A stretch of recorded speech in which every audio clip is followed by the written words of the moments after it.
नमस्कार मंडळी, जय महाराष्ट्र. सर्वांचं स्वागत आहे आपल्या यूट्यूब चॅनलवरती. एकंदरीत 8व्या हप्त्याची तारीख आणि वेळ जाहीर झालेली आहे का, या व्हिडिओच्या माध्यमातून आपण देण्याचा प्रयत्न करू. संपूर्ण माहिती पाहण्या अगोदर या यूट्यूब चॅनलला आपण जर सबस्क्राईब केलं नसेल तर एकदा सबस्क्राईब करून घ्या. चला तर डायरेक्ट व्हिडिओला सुरुवात करूया. PM किसान योजनेच्या लाभार्थ्यांना मिळणारा हा नमो शेतकरी महासन्मान निधी योजनेचा हप्ता आपल्या सर्वांना माहिती आहे.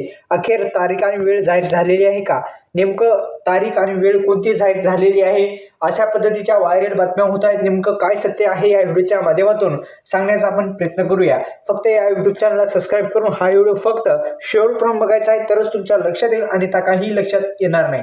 चला तर व्हिडिओला सुरुवात करूया. नमो शेतकरी महासन्मान निधी योजना अत्यंत महत्त्वाची. शेतकऱ्यांना आनंदाची बातमी म्हणजे नमो शेतकरी योजनेचा आता 8वा हप्ता हा वितरित केला जाणार असल्याची माहिती समोर आलेली आहे. मुळात आपण जर पाहिलं तर PM किसान योजनेचे जेवढे लाभार्थी आहेत महाराष्ट्र राज्यातील शेतकऱ्यांसाठी ही नमो शेतकरी महासन्मान निधी योजना ही सुरू करण्यात आलेली आहे आणि नमो शेतकरी योजनेचा आता 8वा हप्ता देण्यात आले. आतापर्यंत 7 हप्ते म्हणजेच 14,000 रुपयाचं अर्थसहाय्य हे नमो शेतकरी योजनेच्या माध्यमातून देण्यात आलेलं आहे.